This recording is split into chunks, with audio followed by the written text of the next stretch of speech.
Childhood sweethearts fall for the new transfer student. He dyed his hair for her. Fought for her. Even gave up on exams. I couldn't bear to watch him go astray.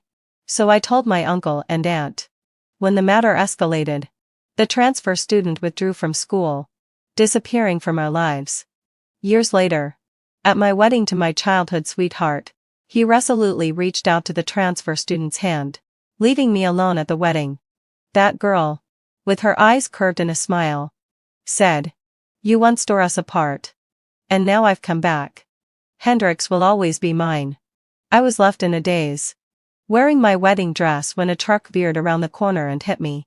When I opened my eyes again, I was back in my senior year of high school. "Luna, I'll be late coming home tonight. If my parents ask, just say I went to the library with you." After school, Hendrix packed his bag and, with a smile, spoke to me. I looked up sharply, meeting his half-smiling gaze. The pain from my death in my previous life was still vivid in my mind, and I instinctively took 2 steps back, wanting to distance myself from Hendrix. A flicker of impatience crossed his brow. "Luna, what kind of look are you giving me? Am I a wild beast or something?" I froze, unable to believe that I had been reborn. Seeing my reaction, Hendrix put down his bag and placed his hand on my forehead to check my temperature. "What's wrong with you today? Are you feverish?" His face was calm, but his eyes showed genuine concern. And it didn't seem like he was pretending. Once, we had been the closest of friends, growing up together, competing to outdo each other in school.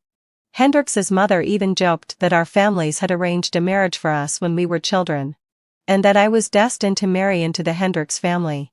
But 10 years later, for Jade, Hendrix, disregarding the astonished looks from family and friends, abandoned me pregnant at our wedding.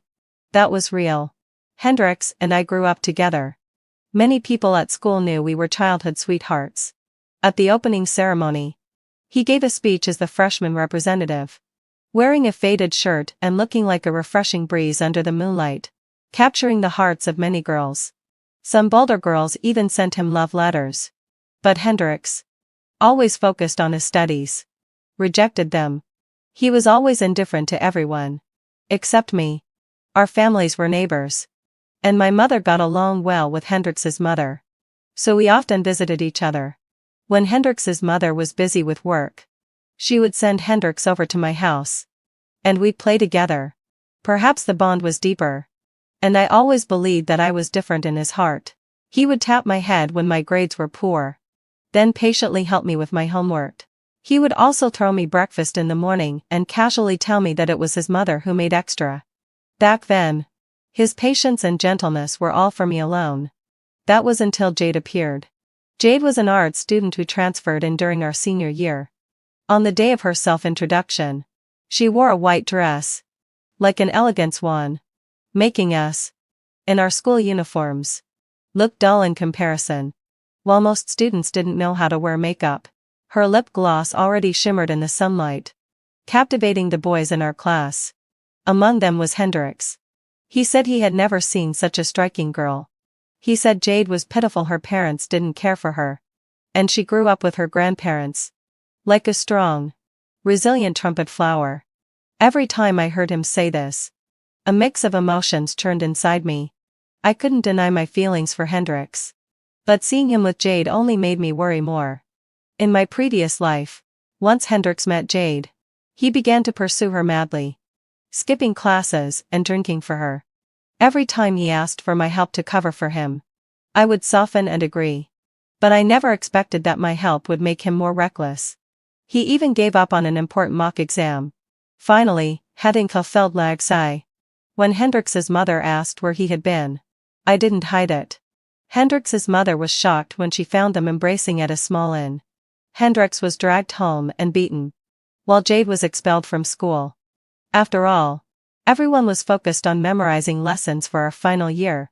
But Jade let out a low sigh. Still painting her nails and skipping class with a potential top scorer was something the school couldn't tolerate. After that incident, I never heard any news of Jade again. Hendrix's life gradually returned to normal. At that time, I naively thought that Jade was just a fleeting chapter in our youth. Until 10 years later, when I married Hendrix. On the wedding day, Jade wore a white dress and looked at Hendrix with tears in her eyes. She asked Hendrix, "Will you choose her? Or will you choose me?"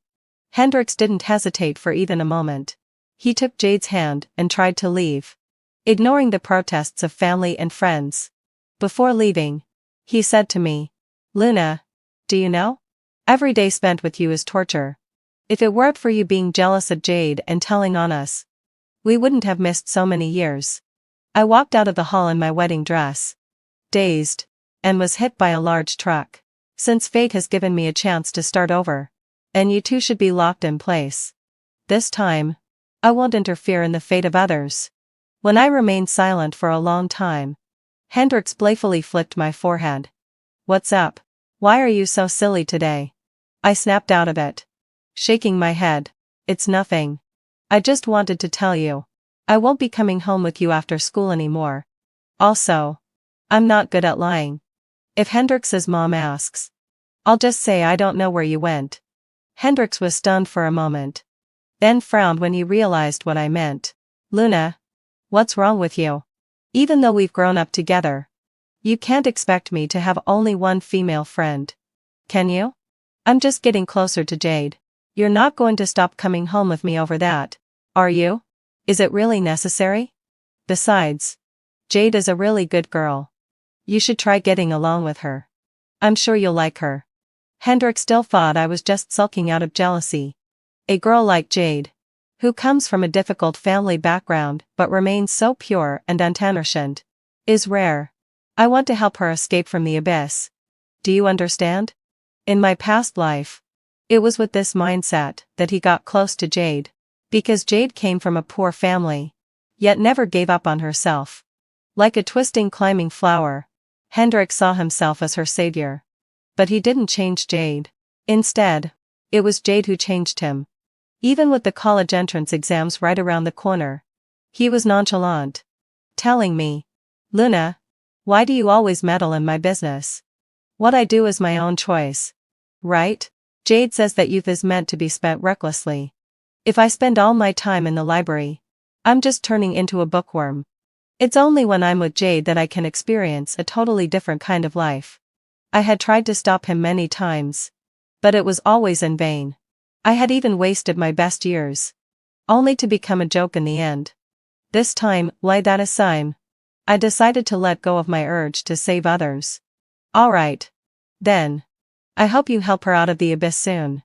As soon as I finished speaking, Jade returned to the classroom. She was still as pure and captivating as ever, but her eyes were fixed on me, as though I had taken something from her. She walked up to Hendrix, linked her arm to his, and, as though claiming ownership, coquettously said, "Why are you still not out? I've been waiting for you for so long." Hendrix gently patted Jade's hand, then turned to me and asked, "Luna, what's going on today? You're not going to tell my mom, are you?" I shook my head, avoiding them both as I slipped out through the back door. Hendrix, still not giving up, called out loudly behind me, "Luna, you'd better not tell my mom. If you do, we won't be friends anymore." I felt helpless. Because, in this life, I truly had no intention of getting involved in their affairs anymore. If you wanted to pursue this so-called youthful freedom, let him. I respected that. Looking back at my past life, I had wasted too much time on Hendrix. Even if I hadn't finished my practice problems, I would still tutor him on his love life. Sometimes, I'd even zone out in class. But with something as important as the college entrance exams, I couldn't afford to be distracted anymore. Even 1 point could mean the difference between success and failure. How could I allow myself to be so distracted in this life? In my previous life, I attended an average 211 university. Not the one I had dreamed of. This life, my goal is Tingsua. With only 3 months left until the exams, I had to give it my all. But just as I was shutting myself off from everything else, Hendrix suddenly appeared before me. I was buying iced water at the school shop, and after playing basketball, Hendrix came toward me, his forehead beaded with sweat. Despite his exertion, he still exuded that same charm. Everyone wore the same school uniform. But on Hendrix, it looked remarkably stylish. I sipped on the straw of my iced water, watching Hendrix hold out a bag to me. Here. My mom just came back from a business trip. She said you love starfruit, so she brought some for you. I took the bag, trying to keep my response simple. Oh. Please thank Auntie for me. Hendrix died and his grip on the bag suddenly. I looked up at him, puzzled, only to see his frown deepen. Luna. I brought this to you. Not my mom. Why didn't you thank me? I sighed, my voice dripping with reluctance. Oh, well. Thank you too. Hendrix's gaze shifted to one of cold indifference. As though I was a stranger. He seemed like he wanted to say more. But in the end, he just left. Despite my efforts to keep my distance, word of our conversation still reached Jade. One sunny afternoon, as I was diligently working through problems, someone bumped into my shoulder. I looked up to find Jade's dazzling, almost breathtaking face before me. She stood there, full of pride. Luna, you'd better stop bothering Hendrix. I couldn't be bothered to reply. She had everything going for her. If she focused on her studies and aimed for a top university, with her looks and intelligence, she could go anywhere and easily break free from her family. Yet, she chose to indulge in self-destructive behavior. I couldn't respect that. Nor did I wish to waste words with her. So I just kept my head down and continued working. Luna, what do you mean by that? Just because you grew up with Hendrix doesn't mean he likes you. Let me tell you. You two are from completely different worlds. A bookworm like you is nothing he'd ever be interested in. I finally looked up and spoke slowly. Are you sick? Do you think everyone is like you, with only love on their minds? I have no interest in the two of you. With Hendrix, it's just a neighborly bond. If you're so confident in your relationship, then please, stop bothering me. It seemed like I'd hit a nerve, as Jade's voice grew sharp. Luna, what I hate most is your holier-than-thou attitude. Why do you think you can judge my life? When I remained silent, Jade shoved me. The force was so strong that I almost fell off my chair, rocking back and forth before finally steadying myself, as the bullying pushed me to my limit. I wasn't going to stay quiet. The next time she tried to push me, I grabbed her hand firmly. We both pulled with all our strength, and soon we both tumbled to the ground. The break was almost over when Hendrix came back with Jade's favorite snacks. Seeing what happened, he pushed me without asking any questions. My head hit the edge of the desk, and I gasped in pain. But Hendrix only remembered to defend his beloved Jade. Luna, are you crazy? Why are you picking on Jade? His angry gaze made me want to speak up for myself, but the words got stuck in my throat. I couldn't figure out what he meant. Only that, no matter what I said, I couldn't bring myself to speak anymore. Jade and I were treated completely differently. Hendrix carefully helped Jade up, gently tucking a stray lock of hair behind her ear and asking if she was hurt. The two of them looked like a perfect match. It's fine, Hendrix. I'm used to it. I know a good student like Luna must look down on me. Over the years, I've endured too many sarcastic comments and bullying.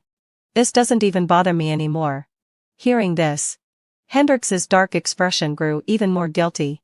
He threw my pencil case onto the ground, rubbing it harshly. Luna, don't think just because we've been close that I won't do something to you.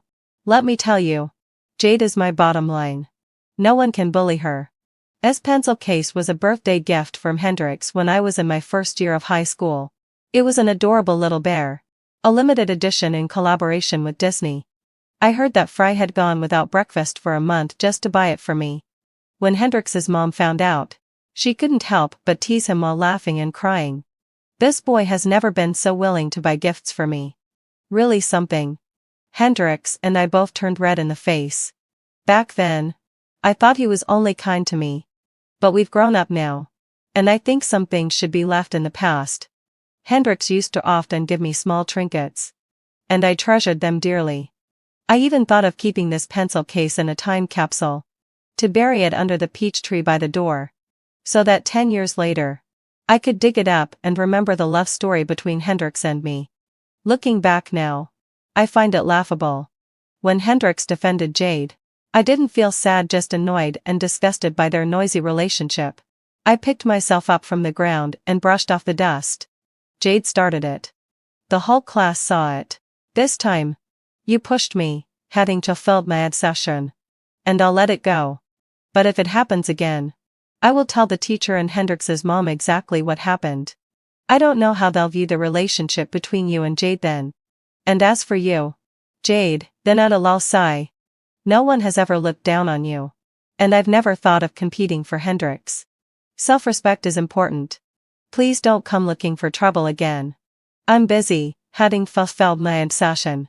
And I don't have time for your drama. Jade's path had long been decided. Only Hendrix remained as idealistic and naive as ever, wanting to save the so-called bad girl. After that day, Hendrix and I fell into a one-sided Cold War. I found it utterly baffling. Whenever we locked eyes, he would immediately look away, treating me like I didn't exist. Sometimes, when handing out assignments or papers, he would deliberately skip me, and I'd have to pass my things to someone else. In short, whenever there was a chance to talk to me, he would avoid it. Hendrix had always been this way. Though he was a boy and should have been more magnanimous. Every time we had a quarrel, he would wait for me to lower my head first.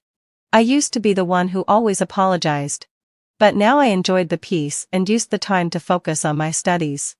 In the first mock exam, my results were way ahead of everyone's. And I ended up in the top 20 in the class. During this exam, I didn't see Hendrix once. And when the results came out, his sheet was marked with a 0. It was then that I realized Hendrix had completely given up on the mock exam. I couldn't understand why he did that, until one day after school, I happened to run into Hendrix and Jade at a milk tea shop. They didn't look like high school students at all. Jade was wearing a black crop skirt, with bright red lipstick, bold and eye-catching. Hendrix was standing beside her, his arm around her shoulder, and the couple's earrings in their ears shone brightly. Jade proudly flaunted. "Did you see? Hendrix's heart belongs to me. He even gave up the mock exam for me." "You're a loser." I nodded in agreement. Yeah, you're right. I don't like picking up trash anyway. If you like it, take it." A flash of embarrassment crossed Jade's face. But Hendrix played along perfectly. "Huh. Stop being sarcastic. My heart belongs to Jade. Don't say I gave up the mock exam. If you want, I'll even give up the final exam. Don't say break up every time we fight. Jade, I really can't live without you." As I watched the two of them, surrounded by what seemed like pink bubbles, I realized that if I stayed any longer, it would be awkward. So I turned to leave. After walking a few steps, I turned back. I saw Jade leaning against Hendrix, smiling sweetly. They were saying something to each other. And Jade playfully hit Hendrix twice. He laughed, catching her hands, and kissed them. Seeing this, I could feel goosebumps forming all over me. Later, to cover up his lie, Hendrix said he had been sick with a fever and couldn't attend the mock exam. Naturally, Hendrix's mom was very worried. "How could you get a fever out of nowhere? I heard the results from the mock exam will be included in your records. Won't it affect your college application?" Hendrix impatiently replied. "Mom, it's fine. Even if I don't do well in the exam, I'm smart enough to retake the year. I can still get into Tsinghua or Peking University." Then Hendrix's mom came to me, begging me to help Hendrix. Originally, having fulfilled my obsession, Hendrix and I had always been steady in our academic performance, ranking in the top 10 of our grade. But now, Hendrix's grades had dropped drastically, while I had the advantage of my past life's experience. This time, my academic performance was even better, and I ranked third in the class during the mock exam. My homeroom teacher praised my test paper and declared me the dark horse of the class. Just as I was about to decline politely, Hendrix beat me to it. "Mom, having fulfilled my obsession, I don't need her help. I can manage on my own." Hendrix's mom looked awkward but lightly scolded him. "Xiaoyu's grades are stable. And it's a big favor for her to tutor you. Why can't you appreciate it? But the college entrance exam is approaching. Xiao Yu should focus more on herself. My mom, who had always treated Hendrix like a second son, was also worried. It's fine. Xiao Yu's grades are stable. So tutoring Hendrix once in a while won't hurt. She's just reviewing again. After a round of persuasion from both moms, Hendrix reluctantly agreed to let me tutor him. In front of my mom, he acted obediently. But once the parents went downstairs to have tea, and we were left alone in Hendrix's room, he sneered at me. Don't look at me with those pitying eyes. My problems are none of your business. I willingly let my grades drop. As long as I'm with Jade, who cares if I don't go to college? We're from different worlds. Even though my mom likes you, you'll never be part of my family. I'll only marry Jade. And when we're tutoring, we need to keep at least a 2-meter distance. I don't want Jade to get jealous. Lastly, I want to tell you, if you want to study, then focus on your own work. Don't put your attention on me. I didn't say anything. He rambled on. Looking like a fool, I adjusted the hem of my dress quietly and walked downstairs. Hendrix had already convinced himself that I liked him and was using this opportunity to get closer. Meanwhile, I was still basking in the joy of ranking in the top 3 for the mock exams, and didn't have the energy to argue with Hendrix over his careless words. After all, he was in no mood to listen to anyone right now. The most important lesson I had learned in this second life was not to waste time debating with fools. With the success of his previous lie, Hendrix grew even bolder. In class, having fulfilled my obsession, he didn't pay attention at all, constantly exchanging glances with Jade. After class, they would run around, visiting every bubble tea shop, cinema, and arcade in town. One weekend, while I was studying at home, my mom suddenly walked in.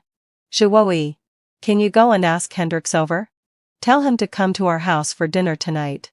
I frowned, unwilling. Mom, I'm studying English.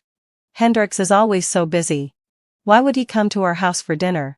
Why do you keep calling him over? My mom took off her apron and walked over to poke my head. Irritated. What's wrong with you lately? Why have you and Hendrix been fighting? Hendrix has been feeling unwell recently. I heard he had a fever yesterday and has been resting at home. His dad and aunt are both out on a business trip, and he's all alone at home. It's not good for him to keep ordering takeout. Why don't you invite him here for a meal? At his age, boys go through rebellious phases. Just be a little more understanding of Hendrix.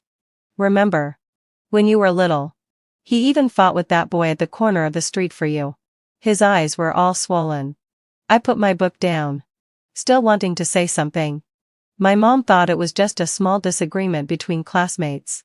To her, Hendrix was still the obedient, considerate neighbor boy who would always step in to protect me. Seeing how firm my mom was, I reluctantly pretended to go out. I thought I had a good plan. I would take a walk, tell my mom that Hendrix had already eaten, and avoid the awkwardness. However, as soon as I reached Hendrix's door, I overheard the sound of flirtatious laughter. I wasn't stupid. I immediately understood what was going on. With Hendrix's parents away and Jade visiting his place, I didn't want to think too much. So I turned around quickly, planning to head back home. But just then, the window of Hendrix's living room opened. He wasn't wearing a shirt, and the only thing around his lower body was a loose bath towel. It seemed like Jade didn't like the smell of his cigarette smoke, so he opened the window to air out the room. He stuck his upper body out of the window, trying to disperse the smoke. Our eyes met, and I felt awkward, especially when Hendrix opened the window. A strange and indescribable smell hit me. I instinctively covered my nose. Jade was wearing a red spaghetti-strap dress, leisurely adjusting her straps behind him. Her hair was messy, her face flushed, and her low-cut dress revealed obvious red marks on her skin when she leaned forward. Jade threw me a seductive glance. I didn't expect the top student to have a habit of eavesdropping. Are you jealous?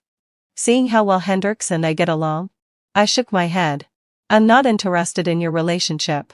I only came here because my mom asked me to call you over for dinner. Otherwise, I wouldn't even bother. I didn't expect Hendrix to be so bold. taking advantage of his parents' absence. He was actually doing this. Hendrix glanced at me dismissively. Who wants to eat your family's food? I can't starve at home. Can I? I'm telling you now. Just pretend you didn't see anything. If you say a word to my parents, I'll make sure you regret it. When Hendrix said this, I felt a deep sense of unfamiliarity. Although I had long lost hope in him, his actions still made my heart ache. Not only that, but his lips also had red marks on them, the marks left after being intimate with Jade. I had to fight back the urge to vomit. Oh. If that's the case, I'll just tell my mom you've already eaten. To be honest, seeing this today made me feel like I had a needle stuck in my eye. Such dirty business. Hendrix smiled in satisfaction. Before leaving, I turned to look at the two of them, who were about to kiss. By the way, having fulfilled my obsession, next time you talk to me, try to be respectful. After all, you're the ones who need something from me. If you threaten me again in the future, I can't promise I won't reveal something. I didn't wait for Hendrix's surprised reaction and walked straight back home, shutting the door behind me. I had to say something harsh. Otherwise, they'd think they could treat me like a soft target. They needed to know I had boundaries, so Jade wouldn't keep bothering me. After all, I wasn't the one doing anything wrong. Perhaps because of his guilty conscience, Hendrix's attitude towards me improved after that. Occasionally, having fulfilled my obsession, after class, he'd bring me a bottle of iced water. Though it wasn't summer yet, the air was already filled with a hot, restless energy, and the cicadas outside never stopped chirping. I never accepted his small gestures. Ever since he met Jade, the changes in him had been too much. My instincts told me that staying away from them both was for the best. What I didn't expect was, even though I had been deliberately keeping my distance, trouble still found me. Before the second mock exam, I was called to the office. I didn't understand why, so I looked at the class monitor with confusion. He scratched his head awkwardly. I think it has something to do with Hendrix, but I'm not sure. Anyway, having fulfilled my obsession, his parents are in the office. Now, I was even more puzzled. A classmate nearby teased. Could it be, Luna, that your love triangle with Hendrix was discovered? I glared at him. Hendrix and I have nothing going on. Keep your mouth clean. If it's none of your business, why would they call you to the office? Don't you know the saying, flies don't go after an unbroken egg? He seemed unconcerned. Is that so? I smiled faintly and slapped him on the back. The sound of my palm echoed clearly. The saying goes, one hand doesn't clap alone. Do you hear that? The teasing classmate fell silent, and I ignored him, heading to the office. As soon as I walked into the office, Hendrix's mom stormed toward me. Furious, I instinctively wanted to greet her, but she raised her hand high, ready to slap me. If it weren't for the homeroom teacher stepping in, that slap would have certainly landed on my face. Luna, I can't believe I've been so wrong about you. I never imagined someone as young as you could be so rebellious and unruly. You've gone down the wrong path, and now you want to drag my son down with you? What is this all about? I was completely confused. After calming Hendrix's mom down, the homeroom teacher spoke up. There must be some misunderstanding here. We can't just take Hendrix's word for everything. After all, Luna's academic performance has always been stable. I can vouch for her. Luna wouldn't do anything to lead other students astray. She then hurriedly turned to me. Luna, you should explain yourself to Hendrix's parents. Explain what?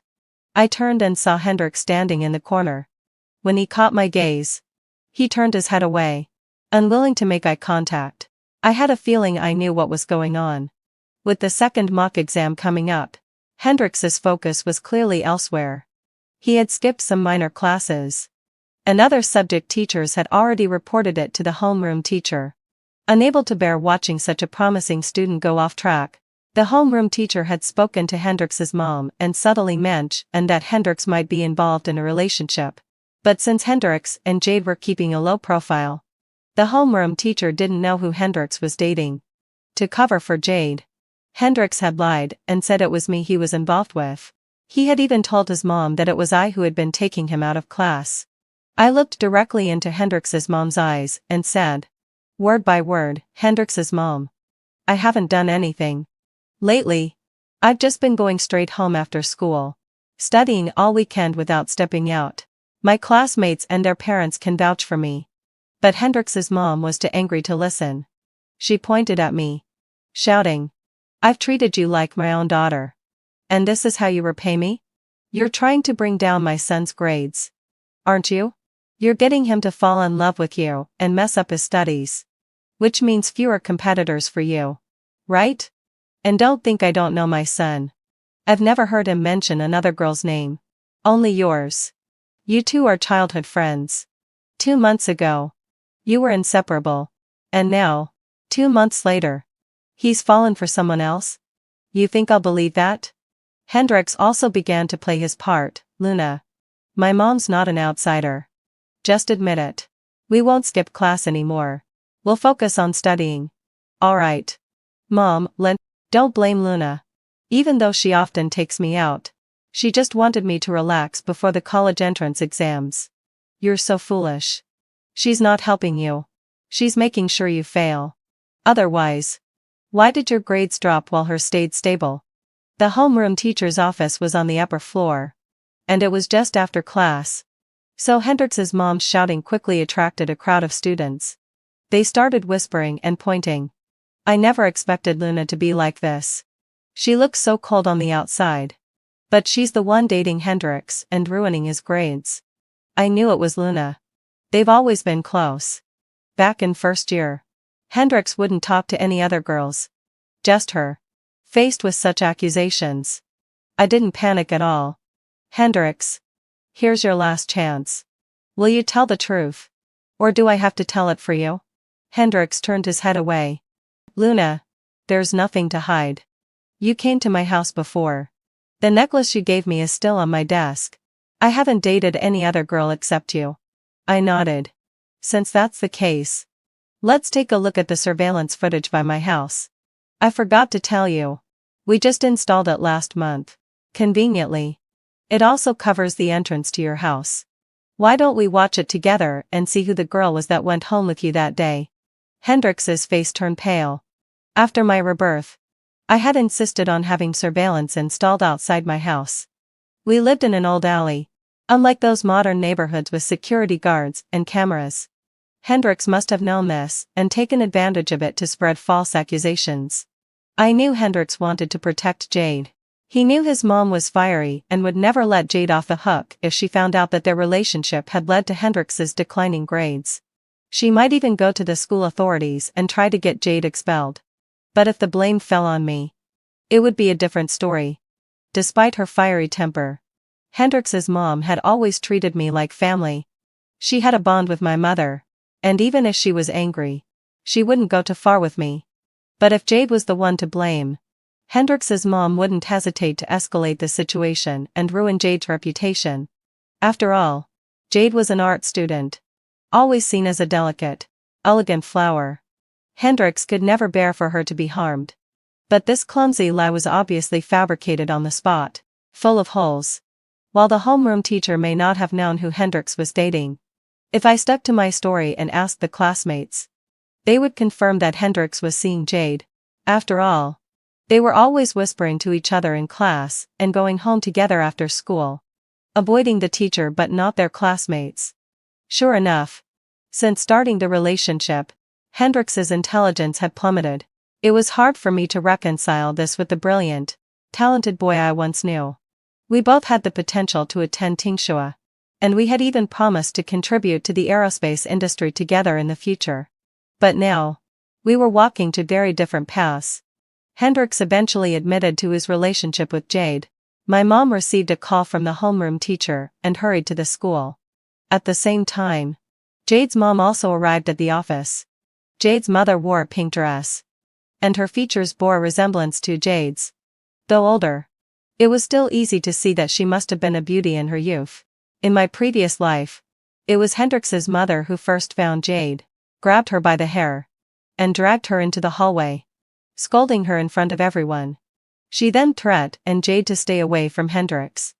After causing a scene, Jade's face was thoroughly humiliated, and she felt too embarrassed to stay at that school. I heard she transferred out of the city that very day. This time, having fulfilled my obsession, Jade's mother entered the office and glanced at Hendrix and his mother. Her face lit up with delight. So this is the son-in-law. Huh? He's truly quite the handsome young man. He and our Jade make a perfect match, she said. Hendrix's mother quickly stepped in front of him, her face full of impatience. Who's your son-in-law? Hendrix is still a child.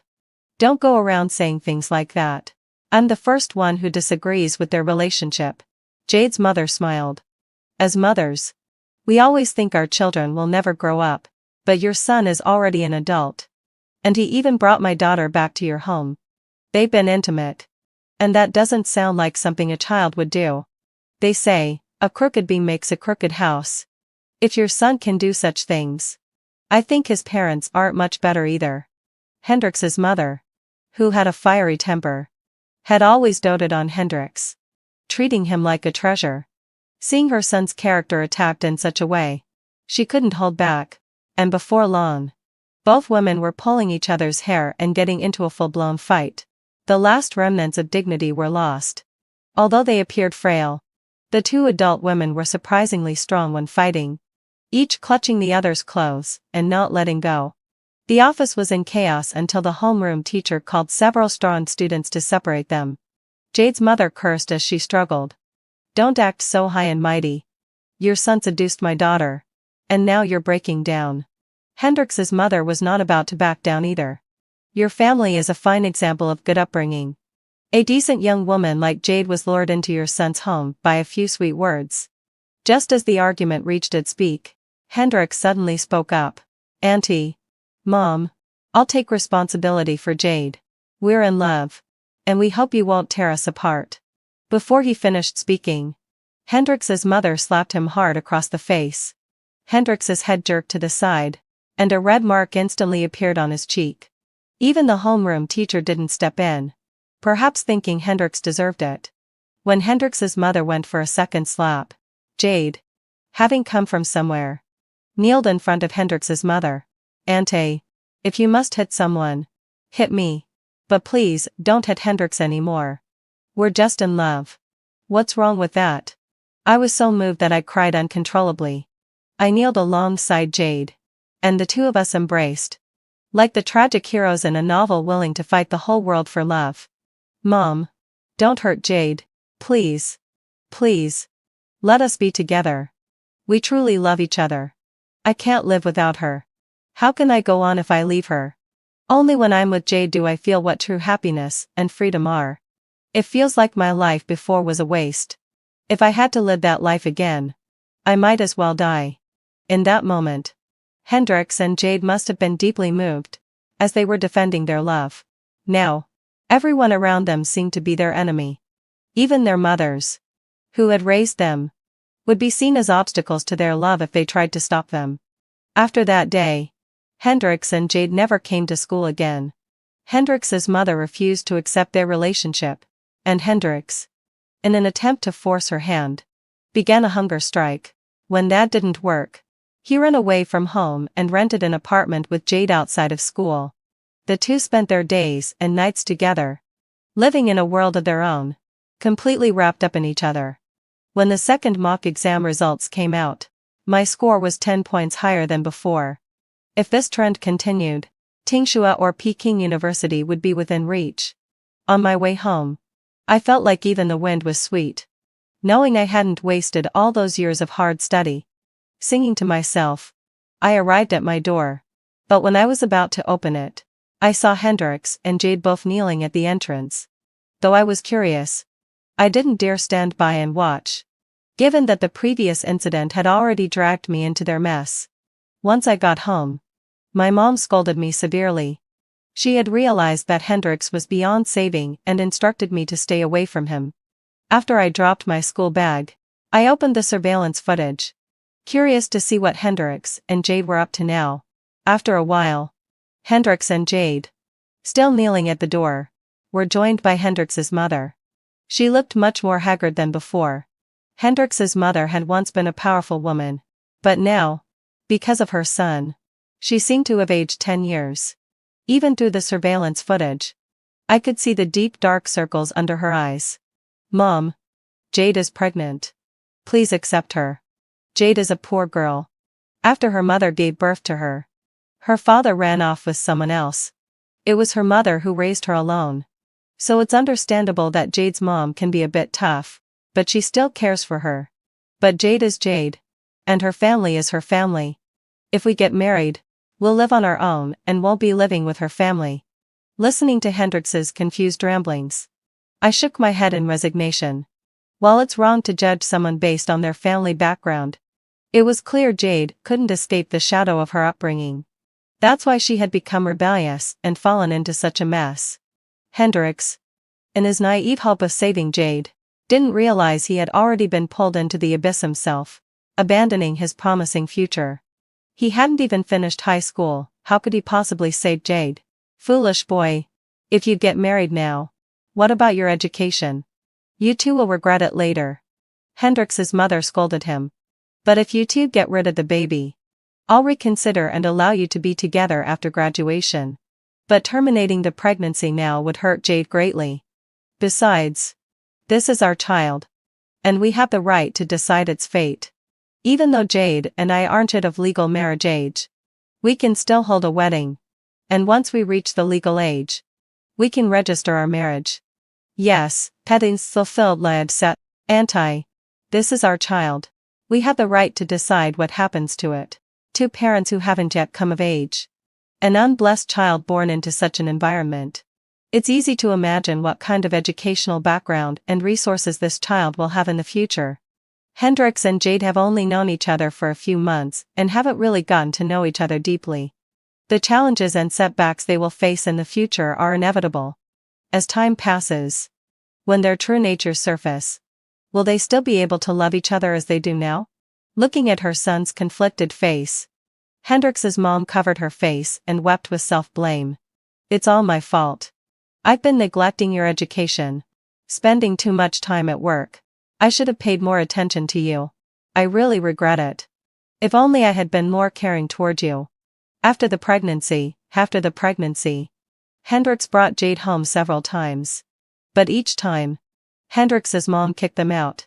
As the visits increased, Hendrix's mom began to lose her patience. One time, she grabbed a broom and chased them both out, even splashing Hendrix with dirty water. Standing in front of Fry's door, the two of them encouraged each other like a couple of star-crossed lovers. Jade gently wiped the dirt off Hendrix's face with her sleeve. Don't be so harsh. You could have just stopped me from coming in.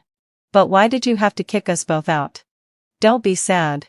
Is probably just upset about you not going to school. This will take time.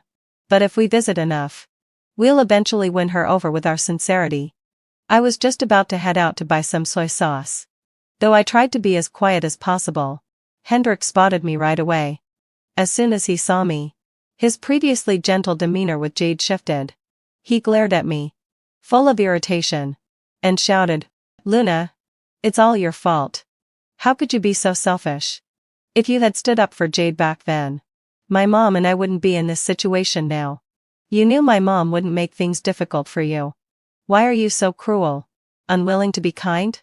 Do you really want to push Jade to the edge? I looked at him, furious, and a strange urge to laugh bubbled up within me. Was this real? He had the audacity to blame me for everything. His unreasonable tantrum only reminded me of the time when we used to be close.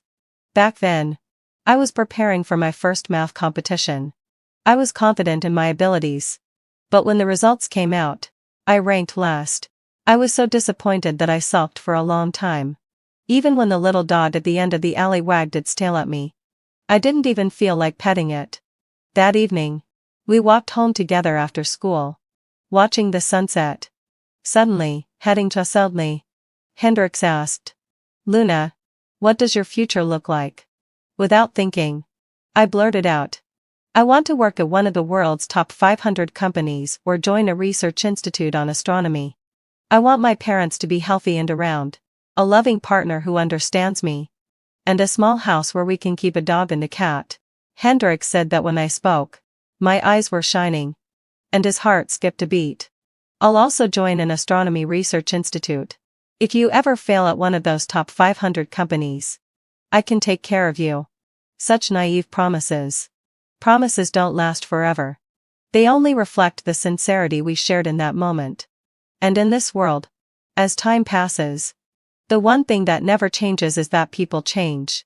Now, the person who made those promises has forgotten, but I still remember his childish words.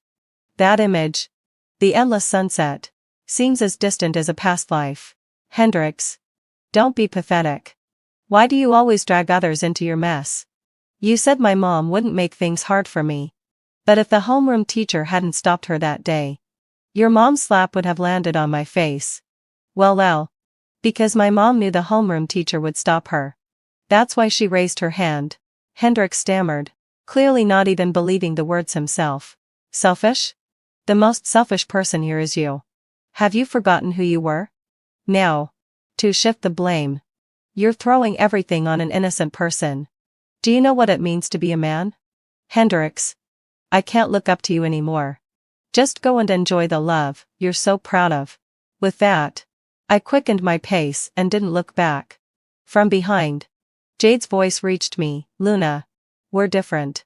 You've always had everything from the start, while all I have is Hendrix. Even if everyone opposes us. So what? True love doesn't fear the trials of the world. These struggles are just stepping stones to our future happiness. We will prove to everyone that being together is the right choice. I didn't turn back. Only when I had walked far from the alley did the world feel quiet again. When I returned from buying soy sauce, Hendrix and Jade were no longer in front of his house. My mom, hearing that I had run into them and had a big argument, spat loudly while wielding a spatula. What bad luck. Ever since Hendrix falsely accused me, my mom had been looking at him with disdain. After all, a daughter's reputation is so important. How could I let Hendrix tarnish mine? He knew that Hendrix's mom had always believed in us being childhood friends, and any situation involving me would always make Hendrix's mom side with him. And it was no surprise that Hendrix's mom nearly slapped me in the office. My mom was now equally unimpressed with her. Even though you trust your son, don't you know what kind of person my daughter is? How can you just blindly accuse her and slap her? We've been good friends for years. It's a good thing she didn't hit you. If she did, they would have to pay for our medical bills. With such a clueless son who goes around slandering others, I'd rather cut ties with him altogether. It didn't take long before the Hendrix family was in turmoil again. It turns out that Hendrix's mother had heard of a method from one of her friends. She pretended to accept Hendrix and Jade's relationship and let them stay at their house for a few days, treating Jade well. But once the two had let their guard down, Hendrix's mother spiked Jade's milk with a sleeping pill one evening. Without hesitation, she then called an ambulance, intending to have Jade undergo an abortion. However, the sleeping pill didn't have much effect, and during the bumpy ride to the hospital, Jade woke up. Upon learning she was going to have a procedure, Jade cried, threw a fit, and even threatened to jump off the hospital roof if the doctor went ahead with the surgery. She also made it clear that Hendrix's mother wasn't her relative, and that if not for Hendrix's sake, what she did could have sent her to jail. Seeing this, the doctor didn't dare perform the surgery, and the situation was left unresolved. Jade was taken back home by her mother, and Hendrix was locked in by his mother, cut off from all contact. That night, as I was preparing to sleep, I heard loud crashing noises coming from Hendrix's room, which was clearly him throwing a tantrum. But this time, Hendrix's mother was determined to break up the relationship. No matter how Hendrix acted out, she refused to open the door. Hendrix's father took a long leave from work and rushed back overnight.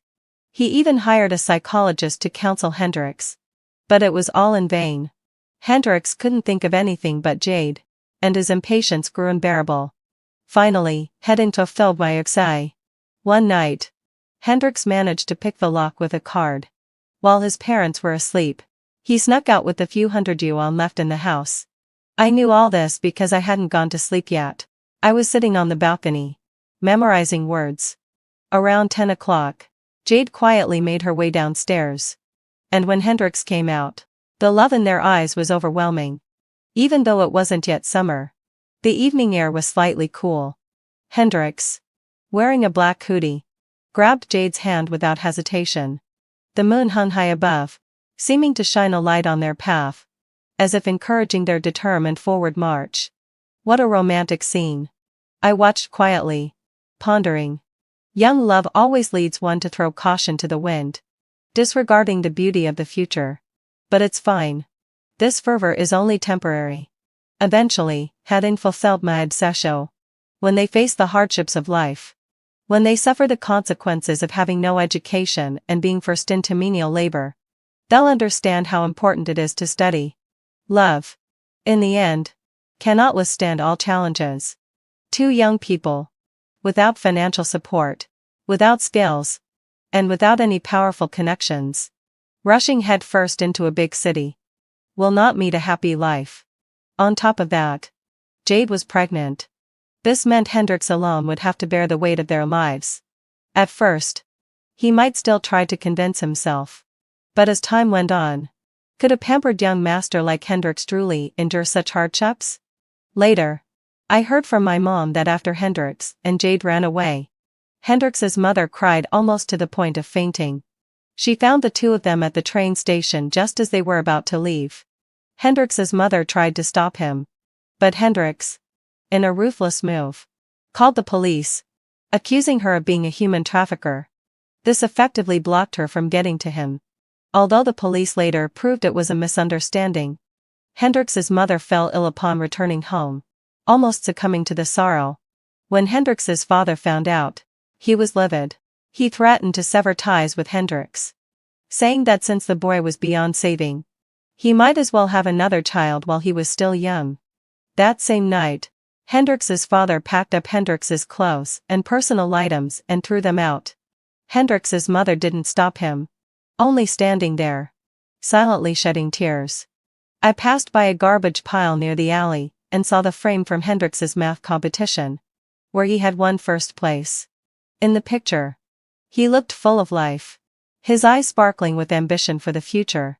Hendrix had cherished that photo, keeping it on his desk and wiping it down every day.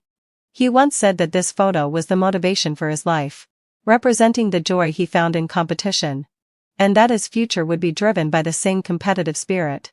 But now, Hendrix had completely neglected his studies. That once prized photo frame now lay in the corner of a trash bin, stained and abandoned, just like Hendrix himself, gradually fading from my view of youth. With Hendrix and Jade's elopement, the farce finally came to an end. Without seeing Hendrix and Jade around, I felt a sense of peace, and time seemed to pass more swiftly. Before I knew it, the college entrance exams were here. On that scorching summer day, I wiped the sweat from my brow, prepared for the exam with everything I had. When the results came out, I was thrilled to be the biggest surprise of the exam, receiving acceptance letters from both Tsinghua and Peking University. This time, I didn't choose to pursue astronomy as I had once planned with Hendrix. Back then, I had wanted to study astronomy because it was Hendrix's passion. But now, with a second chance at life, I decided to choose a path that I genuinely loved, so I chose to study French translation. With the second best score in the city, I was accepted into Tsinghua.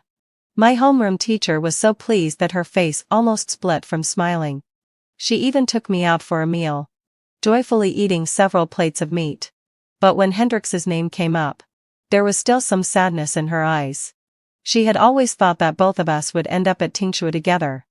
Who knew Hendrix had dropped out and disappeared without a word, not even attending the college entrance exam.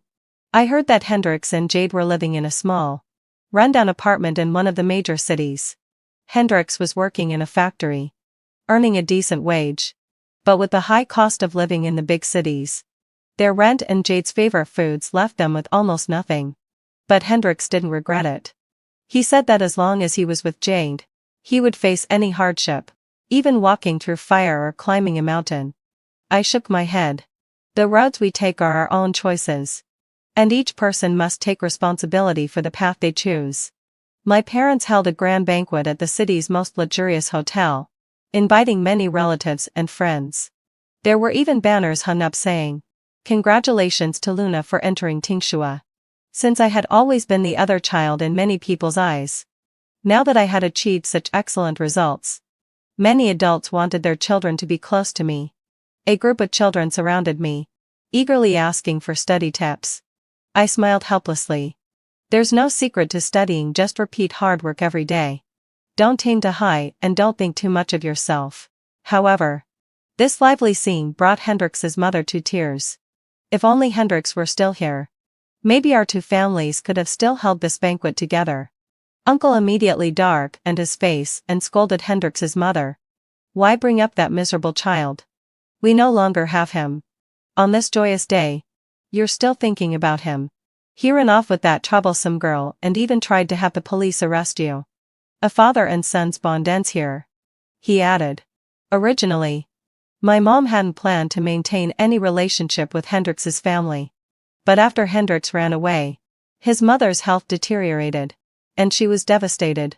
Hendrix's father and mother visited us several times to apologize.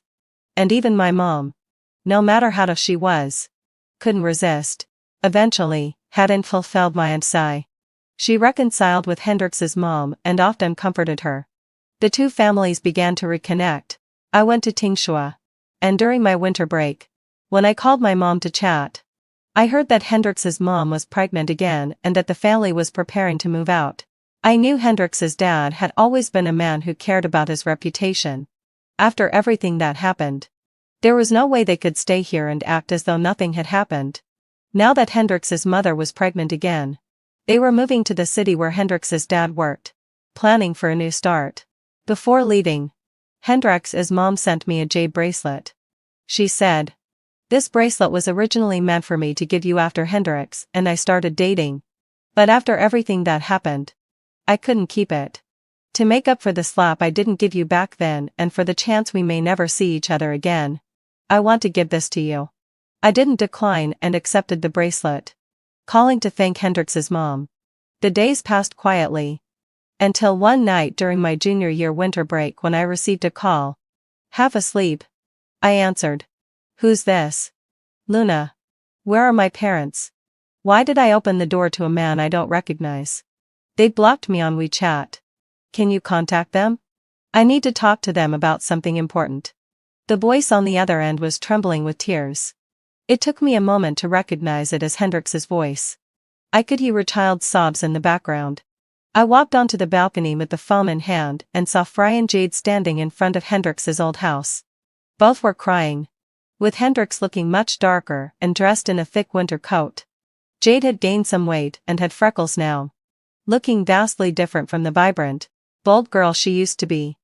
The child, clearly scared, kept crying, while Jade cradled him and tried to soothe him. Hendrix, almost hysterical, was shouting, "Mom! Dad! Where are you? I don't believe you would really leave me. Come out. I brought the child to visit you. Please. Let me come home. Okay?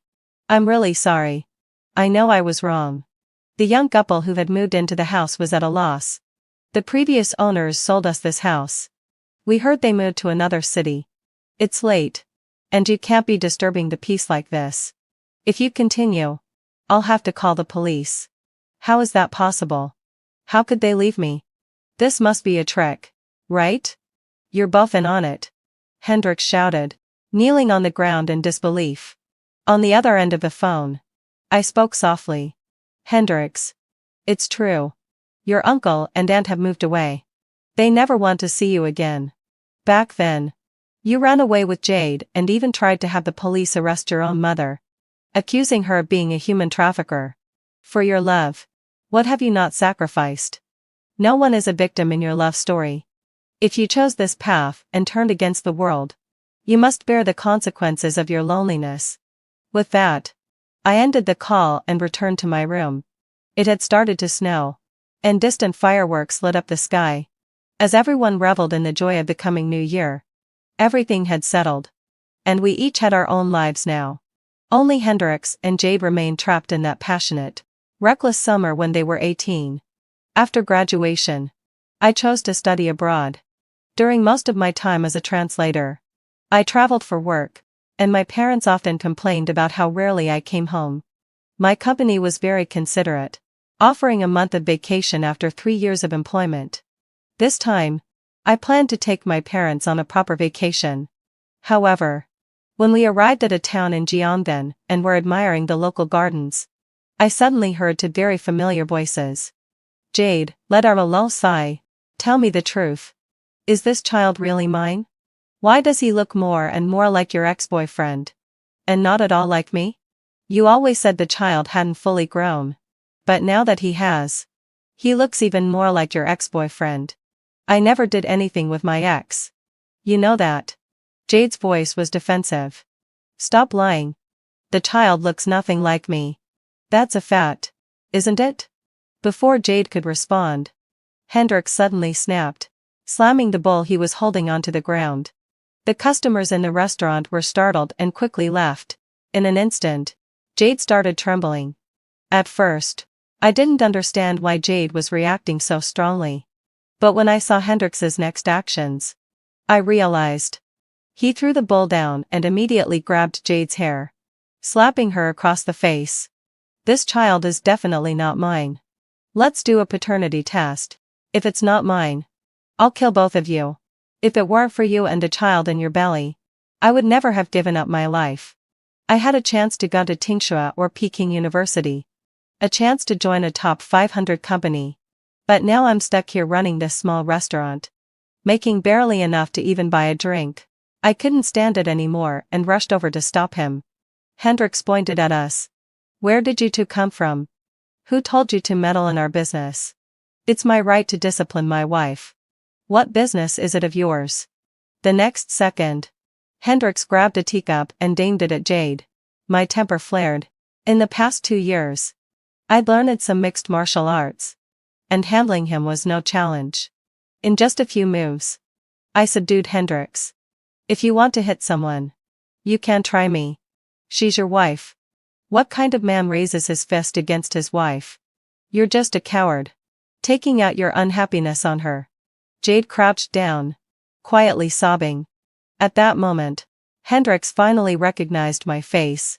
He looked up in surprise and called out, "Luna, is it really you?" Seeing that I wasn't saying anything, Hendrix spoke again. "It's me, head and trophy obsession. Hendrix. The one who grew up with you. Your childhood friend. Don't you remember? We even said we'd study astronomy together. You've forgotten, haven't you?"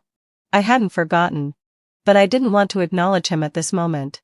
Coldly, I told him, "You've mistaken me for someone else." "How could I mistake you?" Hendrix insisted. "Even if I did, you can't mistake Luna's mother. Can you? Isn't that right? Luna's mom?" My mom helplessly glanced at me. Since it was no longer something I could hide, I decided to lay it all out. "Hendrix, you weren't like this before.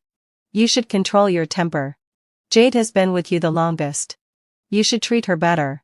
Hendrix glanced at Jade, who was lying on the floor, then looked at me with my delicate makeup, his lips curling in disdain, much like how he'd once treated me. This time, however, his impatience was directed at Jade. If it weren't for her, I would have been in Tsinghua or Peking University by now. How did I end up living like this? If it weren't for her seducing me and getting pregnant, I wouldn't have been so foolish. I even cut ties with my own parents because of her. And now I'm left with nothing. Why can't I hate her? I hate her so much. Even hitting her can't release my anger. Every time I look at her, I feel disgust and hatred. Hendrix's voice grew louder with fury. But I couldn't reconcile the enraged middle-aged man before me with the young, promising boy he used to be. The Hendrix I once knew wasn't like this. When he talked about the future, his eyes would light up with hope. He had patience and concern for his friends. He'd once worn a crisp white shirt, looked clean and vibrant. A stark contrast to the man standing before me now, a man with a bare belly, oily skin, and a general air of neglect. Seeing that I still wasn't responding, Hendrix sighed heavily. "You're still the same, Luna. You haven't changed at all. But you're even more beautiful and mature than before. If we'd been together back then, would things have turned out differently? Luna, you're so smart and hardworking. If we'd both made it to Tingshui together, our life would have been much better. We'd have had smart, well-behaved children. Not like this one. Always causing trouble for me. No. Hendrix. Do you really think Jade is the one to blame for how your life turned out? The one who truly led you down this path is you yourself. When Jade and you were in a relationship, was she the one forcing you into it? Did she tie you down? Making you skip classes and ditch school? Everything. Including you running away from home. Including calling the police and getting Hendrix's mom arrested. Was your choice. Jade only offered you an alternative in life. But you indulged yourself in pleasure and gave up on your own future. Now that your life is a mess, you don't look at yourself for answers. Don't try to make things better. Instead, you blame it all on a woman. A person like you will never be happy. No matter who you're with. The child is innocent. With such an angry, volatile father, the child can only live in your shadow, walking on eggshells. Hendrix. If you ever lay a hand on Jade again, I won't hesitate to bring the law into it. You know. This is domestic violence. It wouldn't be hard to get you sentenced to 3 to 5 years. Hearing my words, Jade slowly let go of her arms, which had been wrapped around her head in distress. She lifted her head to look at me. Her eyes filled with grateful tears. She had once thought that Hendrix was the son that saved her. And that together, nothing could stop them. But with age and the grind of everyday life, the love they had for each other had slowly faded away. They fought constantly over money. And over time, Hendrix had started getting violent. Jade had considered divorce. But for the sake of their child, she had swallowed all the pain. She had grown up in a dysfunctional family and hoped her child would have both a father's and mother's love. But Jade's thinking was wrong. For the sake of the child, she tolerated everything. Letting her child grow up in an environment like this, it would only affect the child's values in the long run. Hendrix wouldn't stop. It would only get worse. I helped Jade to her feet. I know a really good lawyer. If you want a divorce, he can help you get Hendrix to leave everything behind. But as Jade stood up, I barely recognized her, the once proud, elegant art student who had held herself like a swan. Now, she was a completely different person. Her once slender frame was now covered by loose, ill-fitting clothes. And her eyes were hollow and lifeless. Tears, large as beans, slid down her face. It seemed like she had 1,000 words to say, but all she could do was cry silently. I gave Jade my contact information. If she ever needed anything, she could reach out to me. It wasn't because I had a saintly heart, but as a woman, I couldn't bear to watch another woman suffer in a family like that. And besides, a mistake she made in the past had already been paid for by life. She must regret it deeply. If she hadn't dropped out of school back then, and had continued with her art exams, perhaps her life would have been different. But the swan that once danced so freely, capturing hearts, had now fallen. Jade still hadn't divorced. Perhaps it was because she still had feelings for Hendrix. Or perhaps it was because of Hendrix's tearful remorse, promising to change. Or maybe, for the sake of the child, she was willing to give him another chance. Either way, I didn't hear from Jade again until a year later. By then, my fiancé and I were preparing for our wedding. Jade sent me a congratulatory message. And after thanking her politely, her call came through. Luna, thank you. If it weren't for your words that day, Hendrix might still be lost in his own world. And I might still be living in the depths of hell. Our lives are much better now. And Hendrix has gradually accepted the reality. He's working hard to manage our little shop. While we're not rich, we can at least make ends meet. This is a dream that Hendrix and I have been having repeatedly during this time. In the dream, it's you who's marrying Hendrix. Back then, we were successfully torn apart by the teachers and our parents. And later, I showed up at your wedding and broke you apart. You once asked, if life gave you a second chance, would you be with Hendrix again? I looked at myself in the mirror, wearing the wedding dress. My face radiant and full of life, reflected back at me. I thought, how wonderful it would be to start over. Everything is still possible. Nothing has happened yet. Maybe this life is already the second chance. I whispered to myself. People can't always think about having a second chance in life. We must look ahead. Step by step. Hendrix is not the right person for me. Jade fell silent on the other end of the phone. After a long pause, I chose to hang up. Suddenly, I felt a pair of arms around my shoulders. I turned to see my fianca's smiling face. Today, I would experience the most important moment of my life. The scenes from my past life overlapped with the present. I knew that in this life, his heart would only belong to me, and mine would only belong to him. In moments like this, he would never abandon me. He would never let me suffer. And that was enough. Perhaps the wedding in my past life had already shown me Hendrix's true face. A man who truly had integrity would never abandon his fiancée at the wedding and leave with another woman. He had ignored the guests in the room, believing that his love was the only thing that mattered. In this life, he too paid a painful price for his so-called love above all. Do I regret it? Maybe. But so what? From now on, my new life begins. There is no embrace in this world that can be as warm as my fiancée. My boyfriend suggested to me that we delete each other's contact information and then use the shake function on WeChat at the same time to see how long it would take for us to find each other again. But I shook my phone until my hand was sore. Yet without any success. I accidentally overheard my boyfriend saying, "She's so stupid. She's shaken it over 3,000 times but still hasn't realized that I want to break up with her. I wanted to part with her for a long time, but I was afraid that she would keep pestering me endlessly." I did as he wished and stopped bothering him. Later, at my wedding ceremony with my current husband, his eyes turned red and he asked me why I didn't wait for him any longer. The man beside me laughed coldly. I waited. I waited in my bed. I had been in a relationship with Jason for 5 years.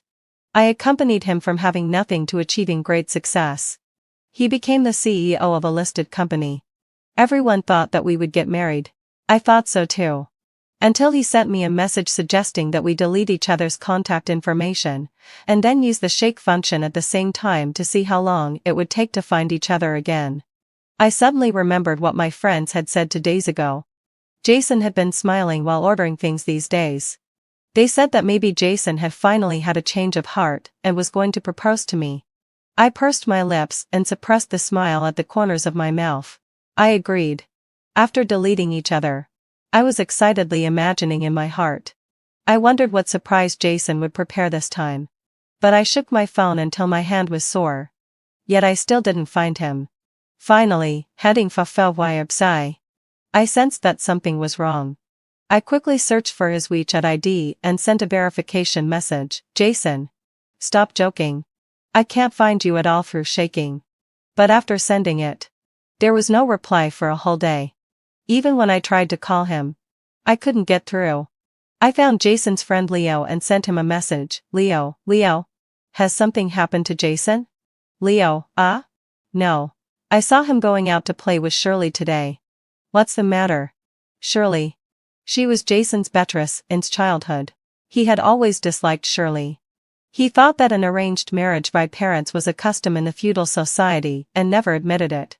When Shirley chased after us in college, even though she knew that Jason and I were in a boyfriend-girlfriend relationship, she didn't care. She said, "Even if you're his girlfriend, I'm the daughter-in-law recognized by Jason's brother's parents." Jason loathed her and cursed her in front of me, saying that she was disgusting and shameless. After a while, Shirley left in tears. Our life returned to peace. I heard that Shirley had returned to China some time ago. When I mentioned it to Jason, he showed no emotion on his face. But now, when I couldn't get in touch with him, he was with Shirley. I tightened my lips and continued to send a message to Leo. "Could you please ask Jason for me? I've shaken it over 3,000 times but still haven't found him. Ask him to stop joking and add me back quickly." After a while, he seemed a bit embarrassed. "Sister-in-law, it's not very convenient for me to say anything about this. Why don't you ask him yourself when you have a chance?" I went to the company. but didn't see Jason. He wasn't at home either. Suddenly, I thought of his house in the suburbs. I drove there. When I opened the door, the room looked the same as usual. As I walked in, I suddenly heard a faint sound. "Brother Jason, why didn't you agree when Wendy added you?" Jason's voice was hoarse with desire. "I'm afraid you'll be jealous." Shirley giggled, and her voice was soon broken by gasps. I stood in disbelief at the bedroom door. Then I heard Jason chuckle. "She's so stupid.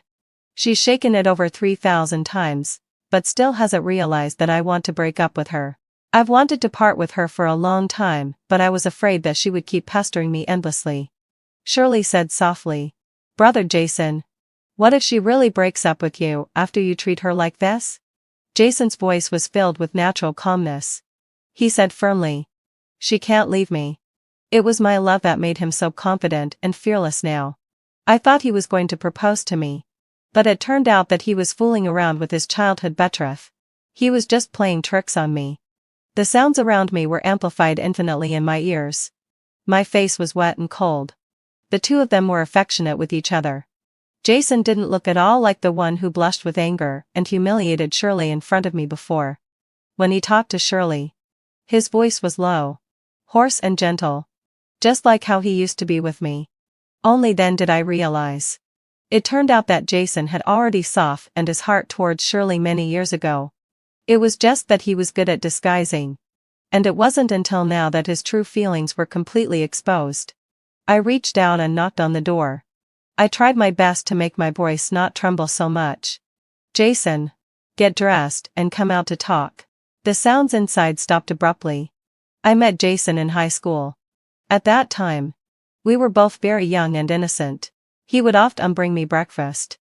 In winter, he was afraid that the breakfast would get cold. So he put the breakfast inside his coat and kept it warm all the way.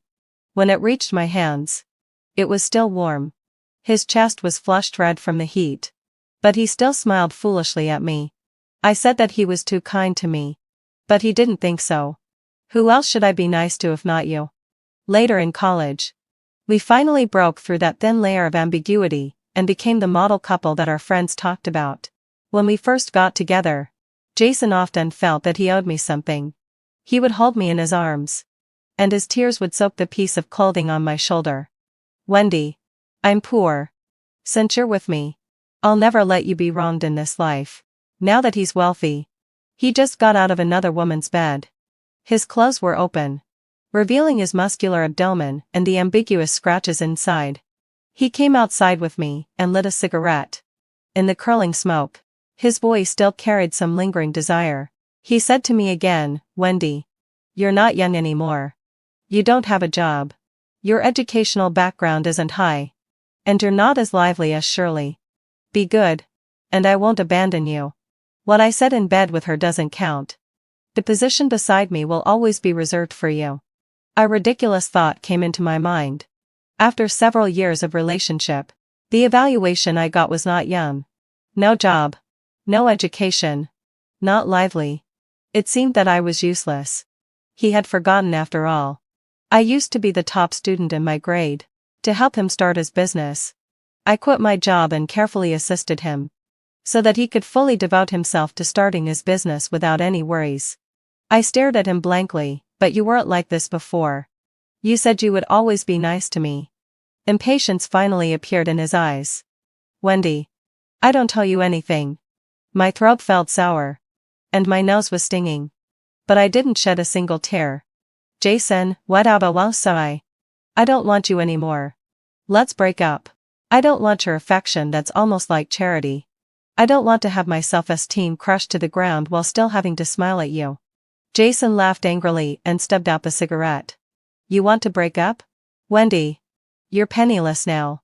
Without me, how can you survive in Beijing?" I turned around and left.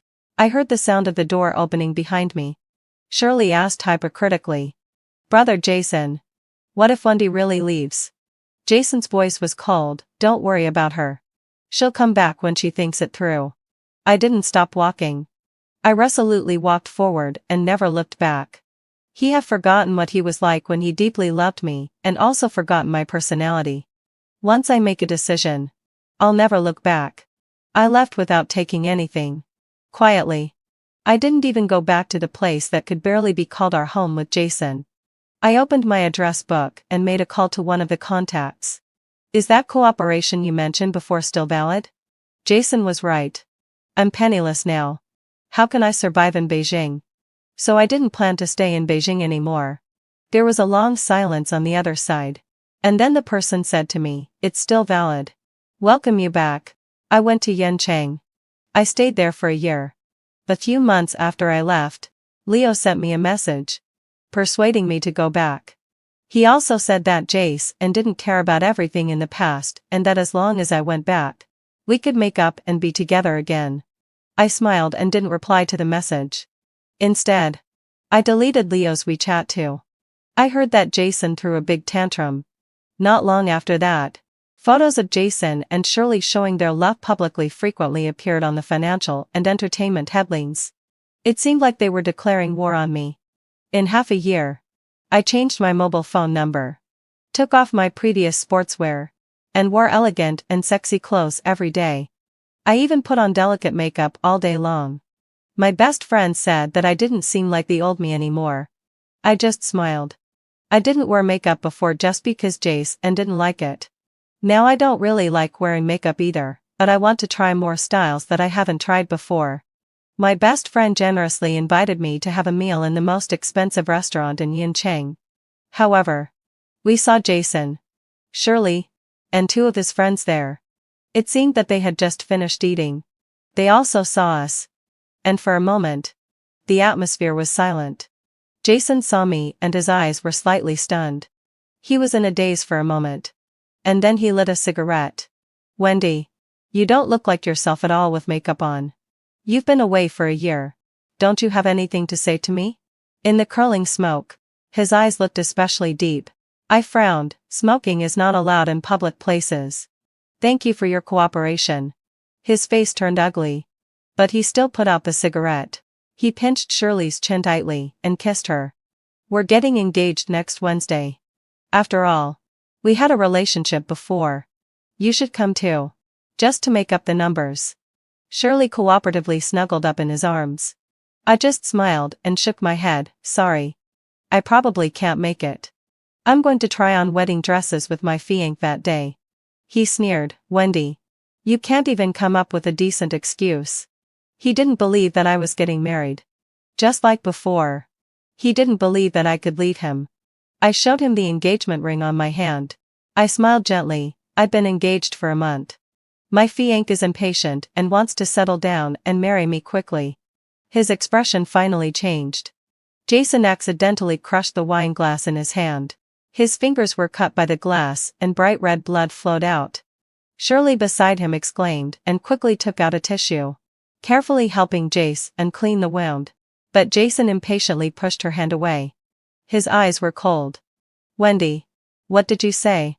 Say it again if you dare. Besides me, who else could you get engaged to? I frowned tightly.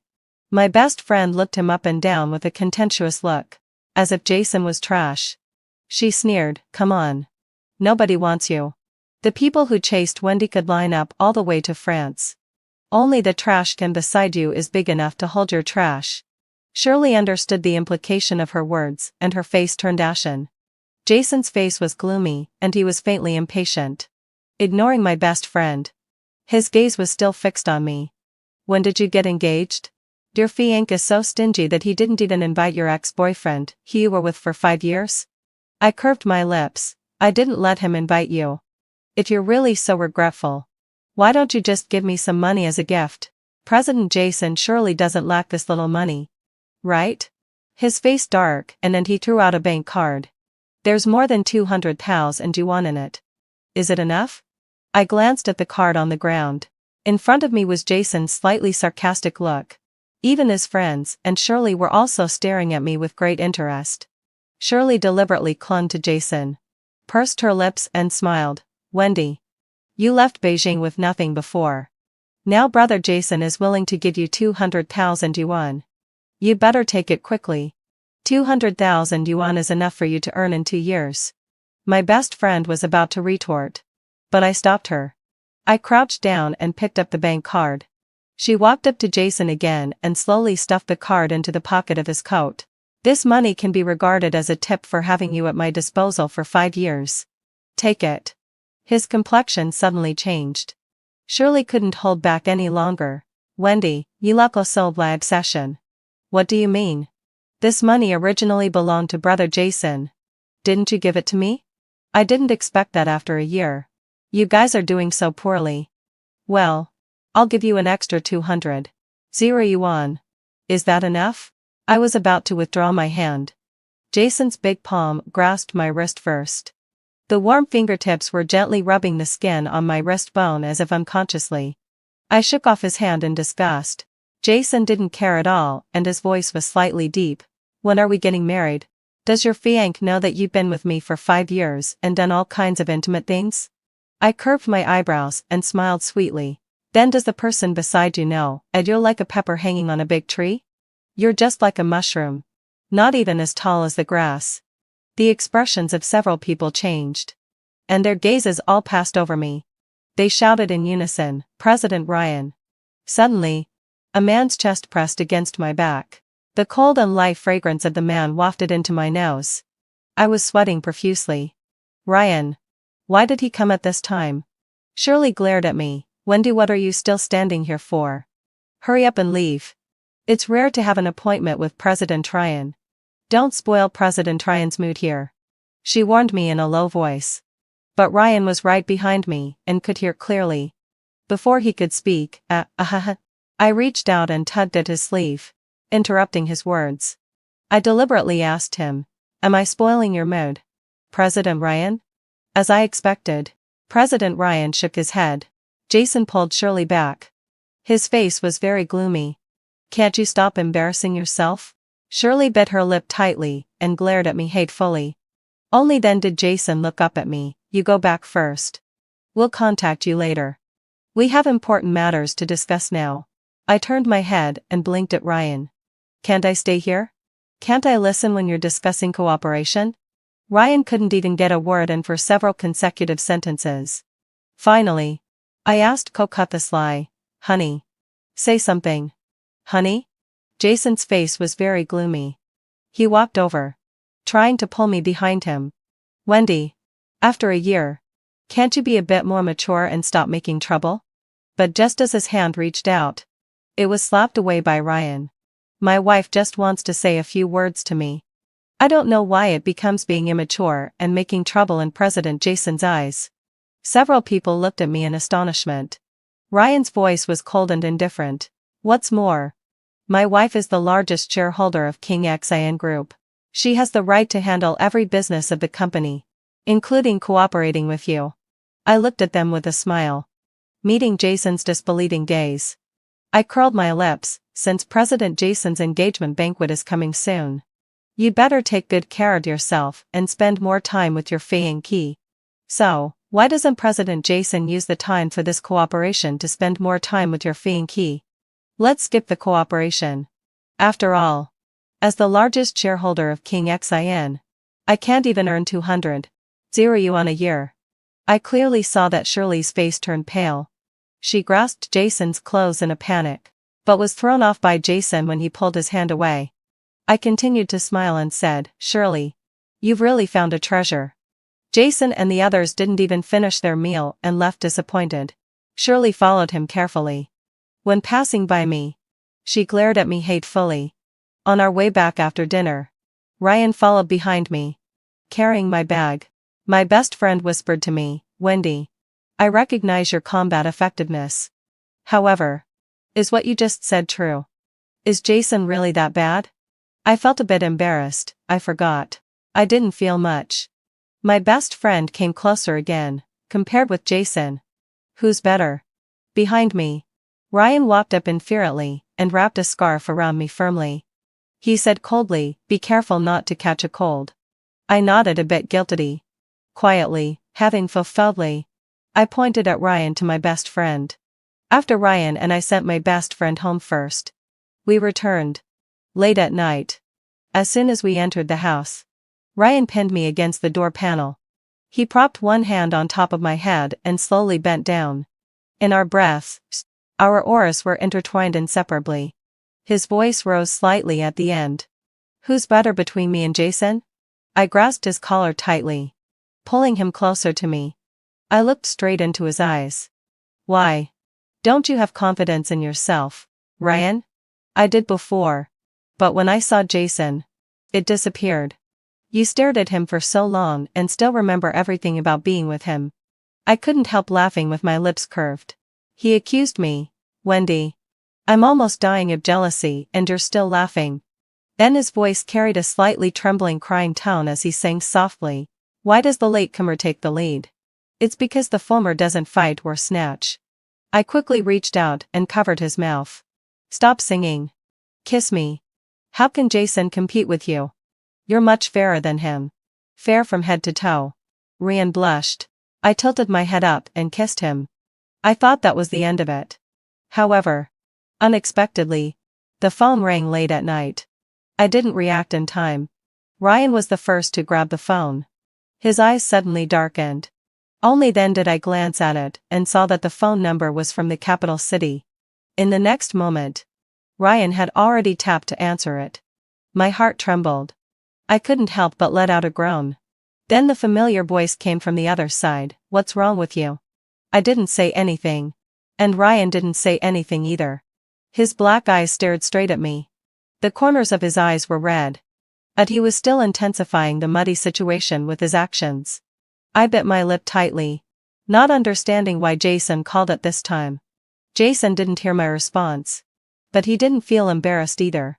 After a long silence, he asked in a deep voice, Wendy, how have you been these days? But Ryan didn't want to let me off easily. He nibbled at my collarbone. Finally, honey fulfilled me. Jason, who had been talking to himself on the other side, realized something was wrong. Having experienced so many love affairs, no matter how stupid he was, he couldn't fail to recognize this sound and almost shouted angrily, Wendy, Wendy, where are you? You're living together before you're even married? Wendy, speak. Ryan laughed softly and without stopping his actions. He took the phone. She's busy. It's the same if you tell me. Ex-brother. Jason felt humiliated and hung up the phone. After that, I had no more contact with him. Even for the cooperation that hadn't been reached before, no one from their side came to plead. However, I didn't expect that Shirley would be the first to come to me. When I walked out of the company, Shirley blocked my way. She pointed at me with resentment in her eyes. Wendy, are you very proud of yourself now? You've been away for a year. You left brother Jason on your own initiative. Now that you've climbed up to a higher branch, you come to suppress brother Jason. Don't you think it's very disgraceful? I frowned tightly. I slapped away her hand that was pointing at me and smiled faintly. I don't know if I'm presentable or not. But I'm quite clear that you're not presentable. If Jason really cared about you that much, would it be your turn to come to me? Those who get ahead by being a mistress will sooner or later be replaced by another mistress. I'll give you this famous saying. Instead of finding faults with me, you'd better work harder on Jason. If you really have nothing to do, you might as well go back and get married quickly to tie Jason's heart tightly. She stamped her foot angrily. Stop with the you, and I. In a few days, there will be a university class reunion. We can bring our partners. As far as I know, it seems that Jason doesn't plan to take you there. Yesterday, a friend invited me to the university class reunion, saying that we hadn't gathered together for a long time. I didn't hesitate and agreed to go. Just because they were kind of my saviors. I noticed that Shirley's complexion changed suddenly. Sure enough, Jason hadn't mentioned this to her. She thought that she had got Jason's body and could also get his heart. From beginning to end, Jason only loved himself. Ryan wanted to come with me to my class reunion. But he had work that day, and I rejected his proposal to come along anyway. There were two parts to the reunion. First, we went to a KTV to sing. And then we went to a restaurant to have a meal together. The private room was brightly lit with colorful lights. After everyone sat down and chatted for a while, we finally started singing. I was chatting happily with my friends. Suddenly, The door of the private room was pushed open from the outside. I was slightly stunned. But I calmly moved my gaze away and continued chatting with my friends. Jason used to dislike coming to these gatherings. But he still came. His gaze swept around and finally landed on me. His left hand was empty. There was no engagement ring. I was having a good time drinking and chatting with my friends. We hadn't seen each other for a long time. And we surely missed each other. But he walked over and sat one seat away from me. He didn't look at me again throughout the whole process. I breathed a sigh of relief. Suddenly, someone mentioned me. Wendy. Why didn't you bring your boyfriend here? I smiled and said, he's busy. Another person asked Jason, why didn't you bring anyone here today? Aren't you in a relationship anymore? I didn't like to mention my affairs with Jason to others. They still didn't know the reason for our breakup until now. They only knew that we were deeply in love when we were in university. Jason was silent for a long time. And his gaze swept across my face. I'm not in a relationship anymore. I'm waiting for someone to come back. The meaning was obvious. Everyone felt a bit sorry for our love that ended without a result. Only one friend beside me knew the truth. She stopped singing and glared at Jason in disgust. She came over and whispered angrily to me, "Pa. He's so shameless." Then her voice clearly reached everyone's ears through the microphone. Only then did my friend realize what had happened and quickly covered the microphone tightly.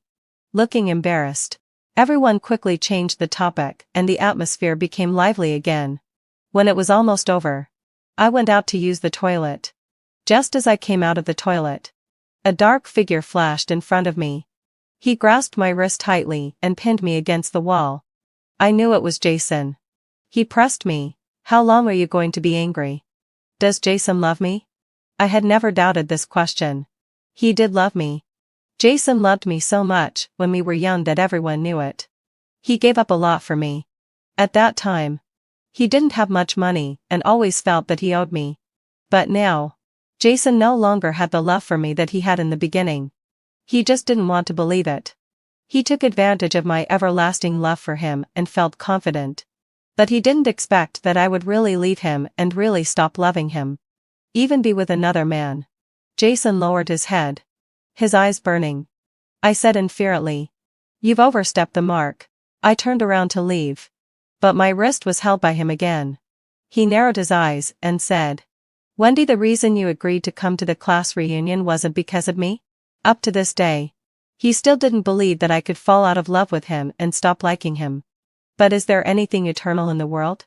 His promise that he would love me forever and never let me down was a lie. And my saying that I would only love him in this life naturally turned out to be a lie too. What's more, I looked at him with an unusually calm gaze. I came to the class reunion not because of you, but because of everyone else. His eyes were solemn and his tone was low. Wendy, what on earth are you fussing about? My relationship with Shirley wasn't real. The news of our marriage was deliberately meant to make you angry. I broke up with her long ago. Why do you have to cling to this point and refuse to forgive me, and even find another man to anger me? At my position, I face countless temptations every day. I've already rejected many women who threw themselves at me for your sake and given up a lot for you. Why should you sentence me to death just because I made one mistake? How ridiculous. The person who made the mistake was forcing me to forgive him. I opened my mouth, but before I could speak, several people rushed over from behind. They were all our college classmates. They protected me behind them, both male and female classmates. They scanned Jason with their eyes. Their voices were icy cold. "Jason, may I ask, what exactly have you given up for Wendy? Do you still remember in our senior year when you went out to start a business and always left early and came back late? There was a business deal that didn't go through. Wendy went to talk to President Kevin on your behalf to help you with the business that time. Do you think President Kevin was moved by you and suddenly changed his mind? No. There were more than just her who went to talk to President Kevin about the investment that day.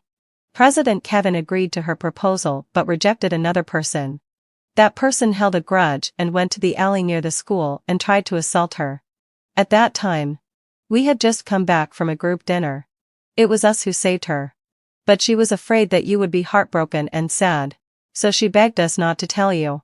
Did you know about these things? You didn't know anything. Rejecting other women was your responsibility in the first place.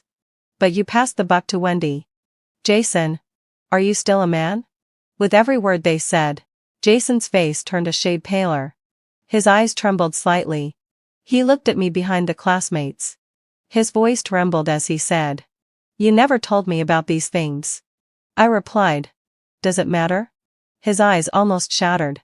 I quietly looked into his eyes. "Jason, you've rejected many temptations. Do you think I haven't? I rejected the project in the East City, and Kevin, who confessed his love to me for your sake. Kevin was his roommate in college. I had never told him about these things. Because I thought that being with him was my decision.